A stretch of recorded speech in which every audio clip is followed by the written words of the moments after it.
Bonjour à tous, c'est Papillon. J'espère que vous allez bien. Je suis tombé sur un extrait d'une émission qui passe en Guadeloupe, sur Canal 10 précisément, et j'ai décidé de faire une petite analyse plutôt simple et de la partager avec ceux qui ont l'habitude ou pas de regarder mes vidéos. Parce qu'ils sont en train d'acheter plein de fonciers ici en Guadeloupe. On va dans les hauteurs de DR, on va dans les hauteurs de Bouillante.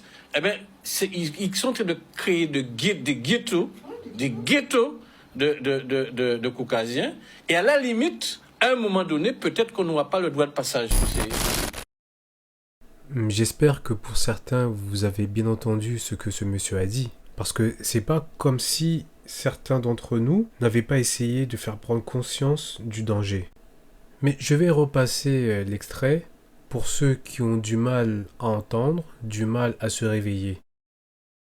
Parce qu'ils sont en train d'acheter plein de fonciers ici en Guadeloupe. On va dans les hauteurs de DR, on va dans les hauteurs de Bouillante. Eh bien, ils sont en train de créer des ghettos de Caucasiens, créer des ghettos de Caucasiens. Ne pensez surtout pas que je suis un uluberlu ou un émotionnel. Ce n'est absolument pas ça. Moi, j'observe et j'analyse. Par contre, je constate que pas mal de personnes sont émotionnelles. Il y en a certains, ils pensent que nous sommes dans United of Benetton ou dans Alice au Pays des Merveilles. Ces gens sont des prédateurs et ils savent ce qu'ils font. De l'hypocrisie, la lâcheté, voilà ce que ces gens vous montrent. Et l'hypocrisie, c'est leur sport national en France.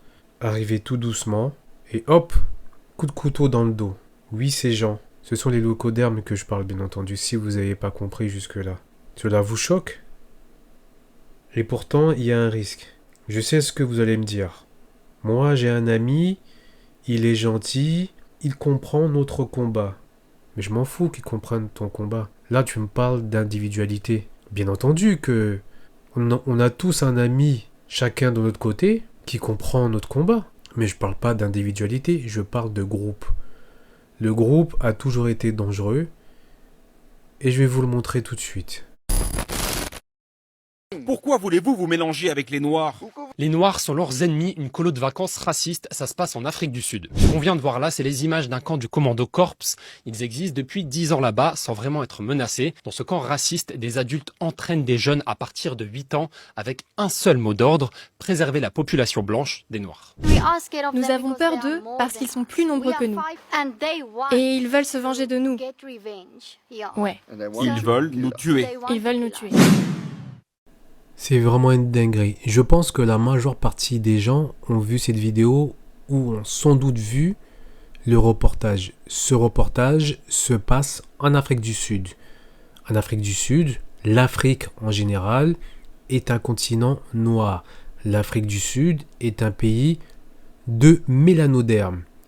Et dans ce pays de mélanodermes, il y a un petit groupe de locodermes qui vit en Afrique du Sud. Ça veut dire qu'il y a des locodermes qui vivent en Afrique du Sud chez les mélanodermes et qui ont ce genre de discours. Est-ce que vous vous rendez compte?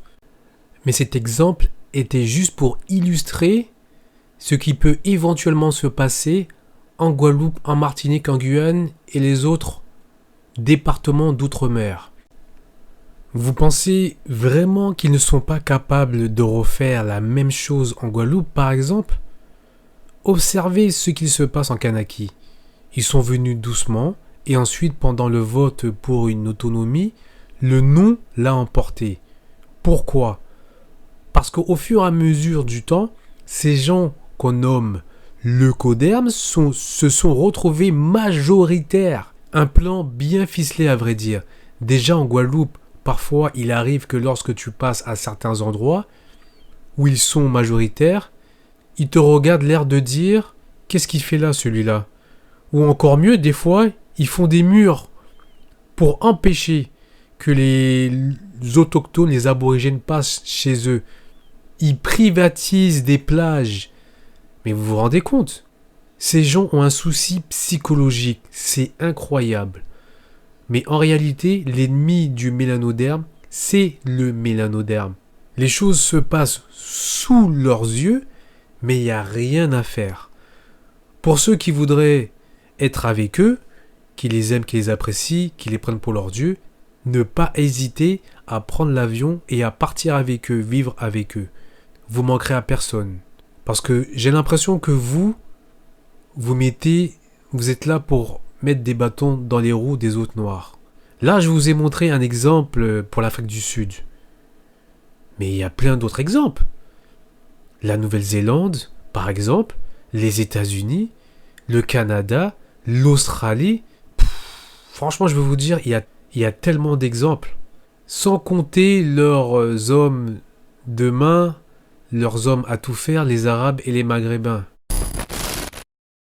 Et à la limite, à un moment donné, peut-être qu'on n'aura pas le droit de passage sur ces terres-là. Ce qui veut dire que le Guadeloupéen, quand il parle de réinventer le pays, nous avons tout intérêt à nous asseoir et de prendre conscience que nous avons un pays qui nous appartient, qu'on est en train de nous spolier, de nous voler ce pays-là, et qu'il s'agit de réagir. Ne venez pas avec l'argument en disant que oui, il y a des Noirs qui sont des traites. C'est vrai, il y a des Noirs qui sont des traites, et je les invite à dégager. D'ailleurs, moi, si j'avais le pouvoir et si je pouvais faire ça, tous les Noirs qui ont l'habitude d'aller à contresens contre les mélanodermes, ils devraient avoir la peine de mort pour ces gens-là. Je suis radical, je le dis. Parce que ça fait quand même pas mal de temps que les Noirs sont envahis de traites et de félons. Donc les Noirs qui sont pas en harmonie avec le fait que les mélanodermes ont envie de vivre en paix chez eux, ben je vous invite à prendre l'avion et à dégager. N'essayez pas de me dire que oui, c'est passé. Il n'y a rien qui est passé. Tant que le livre est toujours ouvert, ça veut dire que l'histoire n'est pas terminée. Et même si en sous-main ce sont des Noirs qui dirigent tout, cela ne change rien pour moi. Je vais raconter une petite histoire avant de terminer. Imaginons que il y a des gens qui viennent chez vous et ils viennent dans votre appartement, vous avez un 5 pièces, d'accord? Ils viennent chez vous, ils arrivent, ils s'imposent, ils prennent votre chambre, ils prennent toutes les chambres, et ils vous laissent dans le salon, ils prennent la cuisine et toutes les autres pièces, et vous êtes que dans le salon. Et vu qu'ils ont pris le dessus sur vous, ils vous disent, vous allez rester dans le salon, vous allez dormir, faire tout dans le salon. Pour aller aux toilettes, il faut leur demander. Pour aller prendre la douche, il faut leur demander. Enfin, il faut leur demander pour tout. D'accord? Ces gens sont chez vous et ils ont l'autorité. Maintenant, ces gens font des enfants. Les parents disparaissent, il y a les enfants. Et vous êtes toujours dans l'appartement, les enfants sont dans l'appartement aussi. Et ces enfants continuent le même travail que les parents. Et vous continuez à vivre comme si de rien n'était. Alors que c'est chez vous de base. Hein. Et en plus de ça, il y a des gens de la même famille que les bourreaux qui sont venus chez vous, là, les squatteurs. Il y en a d'autres qui viennent passer des vacances dans l'appartement qui était censé être le vôtre.